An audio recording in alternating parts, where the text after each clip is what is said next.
Bienvenue dans cette nouvelle analyse. Aujourd'hui, on part au Japon, à Osaka plus précisément. Mais attention, on ne va pas faire le tour des lieux touristiques classiques. Non, on va s'aventurer dans un quartier qui, à première vue, pourrait sembler un peu banal. Higashi-Yodogawa. C'est ça, un quartier résidentiel, un nœud de transport. Exactement. Et pourtant, notre source du jour, c'est un rapport fascinant qui dévoile 5 récits, 5 histoires cachées de ce lieu.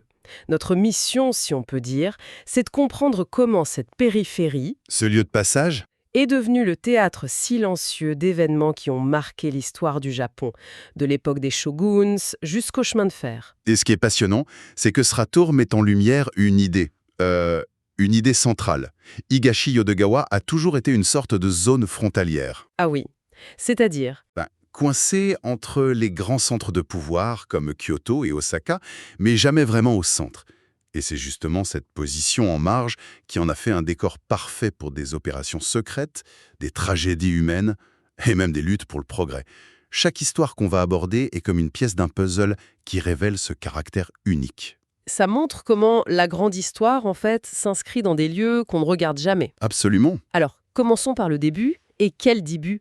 On plonge directement au XVe siècle dans un vrai thriller politique. On est en 1441, le pouvoir en place, le shogunat Muromachi, est décapité, au sens propre. Oui, le 6e shogun, Ashikaga Yoshinori, est assassiné pendant un banquet. C'est ce qu'on appelle l'incident de Kakitsu, un séisme. Il faut bien comprendre l'enjeu là. Ah oui, c'est crucial. À cette époque, la tête du shogun, ce n'est pas juste une partie de son corps. C'est le symbole du pouvoir, l'autorité absolue. Donc si les assassins la récupèrent, C'est fini. S'il l'expose, c'est la preuve que le pouvoir est vacant. L'autorité de tout le shogunat peut s'effondrer en quelques jours. C'est la panique totale chez les loyalistes. que faire de cette tête, qui est devenue l'objet le plus dangereux du pays? Voilà. Et c'est là qu'un personnage clé entre en scène. Osokawa Mochitsune, un vassal fidèle. Oui, dans la confusion la plus totale, il mène une opération clandestine. Il récupère la tête, et là il doit prendre une décision capitale. Où la cacher? Et son choix se porte sur une région, alors connue sous le nom de Nakajima. Exactement, ce qui correspond à notre Higashi-Yodogawa aujourd'hui. Mais la question c'est pourquoi là? Pourquoi l'emmener dans ce qui semble être le milieu de nulle part? Alors ça, c'est ça qui est contre-intuitif. Ce qui nous semble être le milieu de nulle part était en fait un choix parfait, incroyablement stratégique. D'accord. Nakajima était assez loin de la capitale Kyoto pour garantir la discrétion, c'était essentiel. Mais c'était aussi assez proche pour qu'il puisse garder un œil sur les intrigues politiques. Une sorte de zone grise donc. Un entre-deux idéal. Il ne s'agissait pas de jeter la tête, mais de la mettre en sécurité. Et pour sceller ce secret, l'année suivante, en 1442, Osokawa fait construire un temple à cet endroit précis, Le Sozenji. le Sozenji, officiellement pour prier pour l'âme de son maître, mais officieusement, c'est pour monter la garde. Un temple comme gardien d'un secret d'État, l'image est forte. Mais ce qui est encore plus fou, c'est qu'on pourrait penser que la région était une sorte de campagne isolée. Un peu sauvage, oui. Or, le rapport mentionne une preuve qui change tout, une archive conservée au temple qui s'appelle le Shaningu Mokuroku. Exactement. Et ce document, c'est la clé de tout. C'est le plus ancien registre de taxes sur le thé connu au Japon. Une taxe sur le thé? Oui. Et sa simple existence prouve que Nakajima, au XVe siècle, loin d'être un marécage oublié, était un territoire économiquement structuré, productif, bien administré. Probablement sous son contrôle direct, au clan Osokawa. Très probablement. Ce n'était donc pas une simple cachette, c'était un coffre-fort. Osokawa n'a pas enterré la tête de son shogun au hasard. Il l'a placée dans un territoire qu'il maîtrisait. Ce document sur le thé révèle en fait tout un calcul politique. C'est incroyable. Voilà, Alors, si on veut toucher du doigt cette histoire aujourd'hui, qu'est-ce qu'il faut chercher? la trace est bien là, et elle est accessible. Il faut aller au temple Sozenji, derrière le bâtiment principal, sur une petite butte, très discrète. Oui. On trouve le tumulus funéraire, la tombe de la tête du shogun Ashikaga Yoshinori. Se tenir là, c'est se tenir à l'endroit exact, où un acte de loyauté a probablement sauvé un régime. Ce temple, Sozenji, est donc né d'un secret d'État. Mais ce n'est pas la seule histoire de sang et d'honneur qu'il a abrité. Non, loin de là. Restons-y, mais faisons un saut dans le temps. presque 300 ans. On est en 1715. Et là, on quitte la haute politique pour un drame beaucoup plus personnel, mais tout aussi révélateur de l'époque. Une histoire de vengeance entre samouraïs. Oui, l'histoire des frères Anjo. Leur jeune frère avait gagné un duel, mais son adversaire, un certain Ikuta Denpachiro, humilié, l'a assassiné par la suite, lâchement. Et pour les deux frères aînés, la situation est simple et terrible. Ils doivent le venger. Il faut comprendre qu'à l'époque d'Edo, la vengeance, le kataki-uchi, ce n'est pas un choix. C'est une obligation morale absolue pour laver l'honneur de la famille. Ne pas le faire, c'est la honte pour toute la lignée. C'est ça, une pression sociale énorme. Et où choisissent-ils de régler leur ponte? Dans l'enceinte même du temple Sozenji, sur un terrain appelé le Sozenji Baba. C'était quoi cet endroit? C'était un terrain d'entraînement pour les chevaux, un champ de manœuvre. Le fait qu'un tel lieu existe encore au sein du temple, 3 siècles après sa fondation, Ça montre que le quartier gardait cette fonction un peu paramilitaire. exactement. Ce n'était pas juste un lieu de prière. La caste guerrière était encore très présente. Malheureusement pour les frères, le duel d'honneur n'aura pas lieu. Pourquoi? Ikuta Denpachiro, leur cible, est venu avec des dizaines de ses disciples. C'est une embuscade. Ils n'avaient aucune chance. Aucune. Ils sont submergés par le nombre et tués. C'est un retournement tragique que les Japonais appellent un kaeri-uchi, une vengeance retournée. Leur quête d'honneur se termine dans un bain de sang. Quelle histoire terrible. Oui, Mais ce qui est peut-être le plus touchant, c'est ce qui se passe après. Le prêtre du temple et un ancien policier décident de leur ériger une tombe. Qu'est-ce que ça nous dit de la société de l'époque? c'est un point crucial. Cet acte montre que, malgré l'échec, la communauté a reconnu la pureté de leur intention. D'accord. Ils ont échoué, mais ils ont suivi le code du samouraï jusqu'au bout. Leur ériger une tombe, c'est honorer leur esprit, leur courage. Le temple est devenu une sorte d'espace public où les valeurs morales étaient mises en scène. Et jugé par la communauté. C'est tout à fait ça. Et l'héritage visible de ce drame, on le trouve où? Il est là, dans le même temple, pas loin de la tombe du shogun. C'est la stèle funéraire des frères Anjo. Un mémorial vraiment poignant.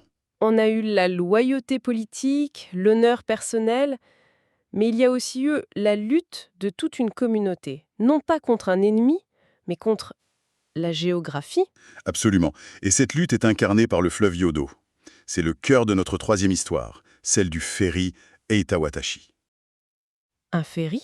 Oui, un simple service de bac qui, pendant près de 300 ans, depuis 1676, a été la seule chose qui reliait les deux rives. Ce n'était pas juste un transport, c'était le cordon ombilical du village. Et tout bascule à l'ère Meiji. À la fin du 19e siècle, le Japon se modernise à marche forcée. En effet, après une inondation terrible en 1885, le gouvernement lance des travaux titanesques pour dompter le fleuve. Mais en redessinant le cours d'eau. Il coupe le village du reste du monde. Voilà, le village de Toyosato se retrouve isolé, la rive sud, où il y a les écoles, les administrations, devient inaccessible. Le ferry, qui était une commodité, devient une question de survie. On imagine le quotidien des gens. Le rapport mentionne que les enfants devaient traverser sur des barques à rames, un trajet de 20 minutes, parfois dangereux. C'est là que le combat des habitants commence. Une lutte de plusieurs décennies. C'est fascinant de voir comment ils ont gravi les échelons. Comment ça? D'abord, ils obtiennent que le service, qui était privé, devienne public. Puis, en 1919, victoire immense, le ferry est reconnu officiellement comme une route nationale, ce qui veut dire qu'il devient gratuit. Exactement. La traversée est vue comme un droit, pas un service payant. C'est un exemple magnifique de démocratie locale. Et pour comprendre l'importance de ce ferry, les chiffres sont éloquents. Juste avant sa disparition, il transportait 3000 passagers et près de 700 vélos chaque jour. C'était l'artère principale du quartier, vraiment. Et finalement, après 45 ans de pétitions, de demandes, Leur rêve devient réalité. en 1970, le pont Toyosato est inauguré. C'est une fête immense, mais c'est aussi la fin d'une époque. Le Eita-Watashi fait sa dernière traversée. C'était le tout dernier service de ferry sur le fleuve Yodo. Pour ceux qui veulent jouer les détectives aujourd'hui, que reste-t-il de cette épopée pour nous? Il reste 2 monuments, très discrets. De chaque côté du grand pont moderne, on peut trouver les stèles commémoratives du ferry. Ah, Et il y a un petit détail pour l'observateur attentif. Le nom du ferry n'est pas écrit de la même manière sur les deux stèles. L'une utilise le kanji de plat, l'autre celui de grand, une petite bizarrerie. C'est un bon endroit pour réfléchir à ce que le progrès signifie, en imaginant des enfants ramer juste en dessous. C'est exactement ça. Du fleuve au rail. L'artère vitale a changé. Si le fleuve était le cœur du passé, le chemin de fer, c'est celui du présent. Ce qui nous amène à notre quatrième histoire, la gare d'Awaji. Une gare au destin très particulier. D'habitude, on construit une gare pour une ville qui existe déjà. Logique. À Awaji, c'est l'inverse. En 1921, quand la compagnie ferroviaire a décidé d'en faire un carrefour, il n'y avait presque rien. C'est la gare qui a créé la ville. Un exemple d'urbanisme piloté par les transports. Mais aujourd'hui, cette gare est célèbre pour une curiosité technique, un héritage d'une autre époque. Ah oui, le fameux croisement à niveau. Expliquez-nous ce que c'est. Imaginez deux autoroutes très fréquentées qui se croiseraient avec un simple feu rouge. D'accord, je vois l'idée. C'est ça Awaji. Les voies de la ligne vers Kyoto et celles de la ligne Senri s'entrecoupent directement au sol. C'est un balai ferroviaire incroyablement complexe, un vestige de l'ingénierie du début du XXe siècle. Un balai fascinant, mais j'imagine que c'est devenu un vrai problème aujourd'hui. Mare logistique. Ce croisement est une source de ralentissement, de retard. C'est un monument vivant à l'optimisme un peu chaotique de l'ère Taisho. Alors, quel est le trésor à découvrir ici, si ce vestige est condamné à son fin? Le trésor, c'est l'histoire en train de s'écrire. C'est le chantier gigantesque de surélévation des voies tout autour de la gare. Les visiteurs peuvent assister en direct à la transformation. On voit un héritage centenaire devenir une infrastructure du XXIe siècle? C'est une leçon vivante d'urbanisme. On voit une ville faire des compromis, sacrifier une curiosité historique au nom de l'efficacité. C'est le progrès en action. Pour notre dernière histoire, on va remonter encore plus loin. Avant les trains, avant les samouraïs. On revient aux fondations du quartier. Les routes. Oui, et c'est là que tout s'assemble.